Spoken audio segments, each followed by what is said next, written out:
Hartman followed the fall of Alan Wake with his binoculars. When the rider hit the water, he ordered Jack to take the boat to him. The spot was easy to see in the dark, even with all the extra lights in the boat. The flare floated and kept burning even in the water. Jack turned the radio louder as the engine sputtered. The music was rough and clanking, something the Anderson brothers would no doubt have enjoyed. But Hartman chose to ignore it. Wake was finally within his reach. To find a way out.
Hartman knew he was no creator. He had no ambitions on that front, and he certainly didn't want to end up like every artist he had worked with here, damaged in ways that were hard to describe, or worse. It was enough for Hartman to maintain creative control and provide direction, to be a producer. That was what most of these people were in need of anyway. Of course, suitable subjects were few and far in between.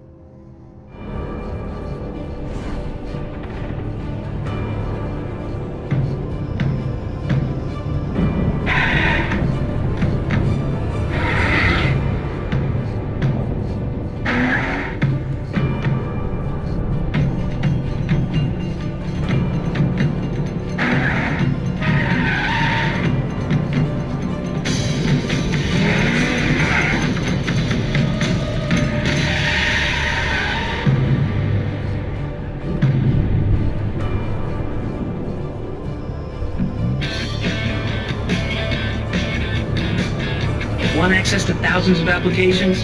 Verizon Wireless has you covered. Check out the latest games. Discover new music and old favorites. Social networking, sports scores, news. It's all at your fingertips. No matter what you're into, Verizon Wireless can satisfy your never-ending appetite for apps. Check out VCast apps and load up your phone.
I found the car, but the gate's locked. You're gonna have to go through the hedge maze over there.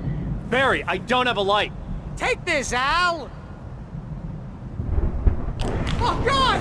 Look at the house, Al! Look out!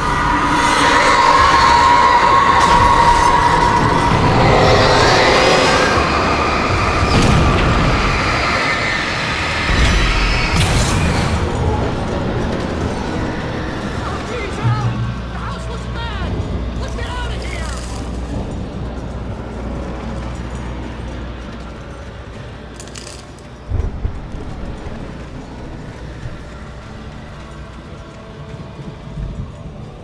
Al, hurry up! I can hear those evil guys moving around!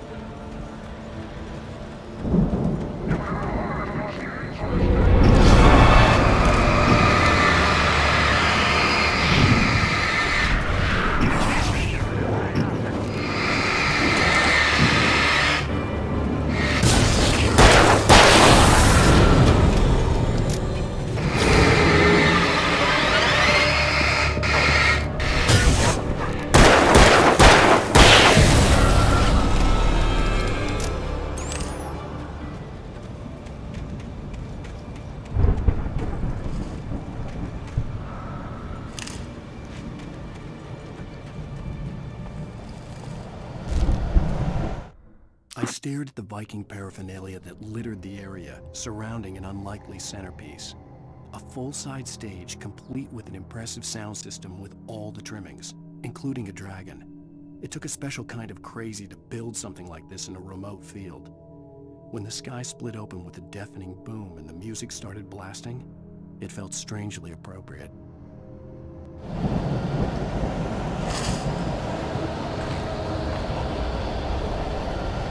Al, be careful! I can see them moving around! They're coming for you!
Hartman hurried down the corridor. He had disliked leaving Wake when he was surely at his most susceptible to therapy. But this was not an ordinary storm. Wake had been writing, and he had woken something up in the depths of the lake. Now, it was coming for him. Hartman had naturally prepared for a situation like this. The idiot brothers would keep Wake distracted while Hartman double-checked everything, just to be sure.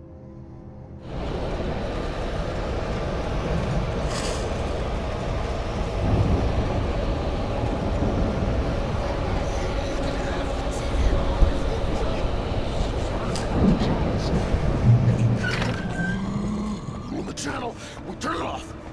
We don't want any fighting. It makes me mad. You get 2 pills in the morning, and then you'll be nice and cold. You get 1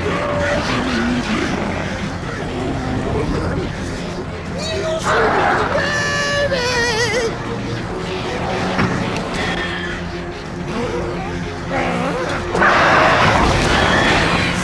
Like things to be yours.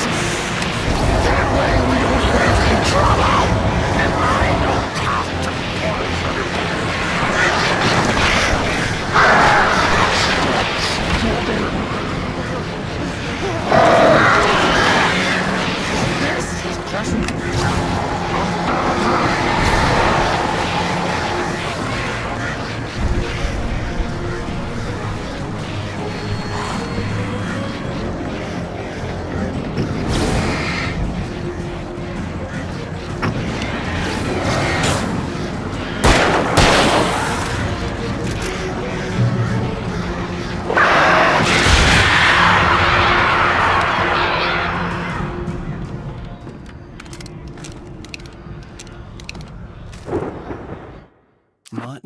Wake was smarter than him. Wake had more money, a beautiful wife, everything. And Hartman said Wake was important. That made him better than Mott. But Mott was calling the shots now. He'd expected Wake to whimper and grovel, but instead, he seemed willing to fight. Mott knew he'd gotten under Wake's skin. If only Mott actually had his wife. The thought made him shiver.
For the moment, Barry was just glad he had survived the fall. He had been separated from Al, and there was no easy way to climb back up. He told himself he'd be okay in the gloomy forest at night. He would just have to wait for a while for Al to find his way down. Barry turned when he heard the heavy footsteps and saw the movement. The man-shaped shadow lunged at him from the bushes, an axe held high. Barry screamed and threw up his hand. The world exploded.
Hartman watched as Wake's features slackened.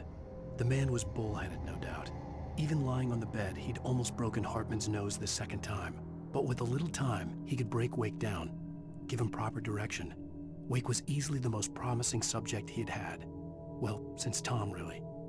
"Sleep well, Alan," Hartman whispered with a smile. "Let me take care of you."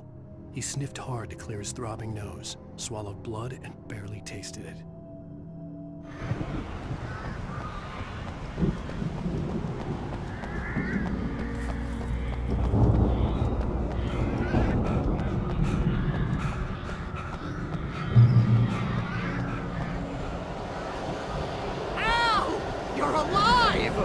Let's get out of here. Can you open this gate?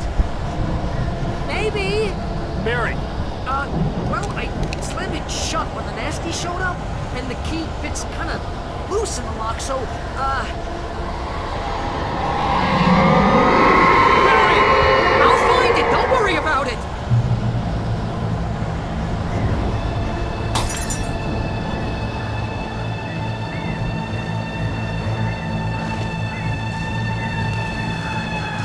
up, Barry! I'm on it!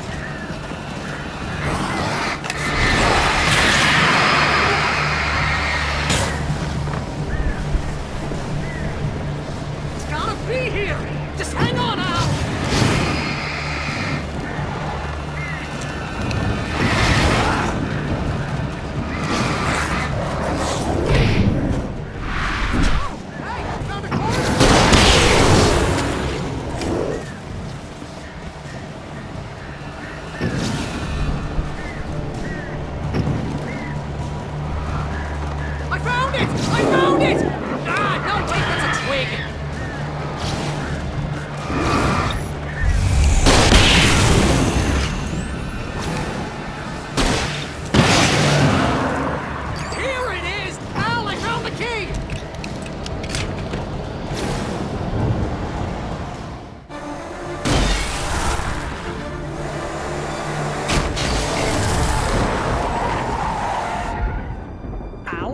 Tell me we're headed for the nearest "You're now leaving Bright Falls. Come back soon" sign. We're going to the Anderson farm. I knew you were gonna say something like that. You know what? You owe me big time for this. When this is through, if we make it, I don't care what anybody says, I'm done with darkness. You're gonna buy me a tanning bed as a gift, and I'm gonna live in it.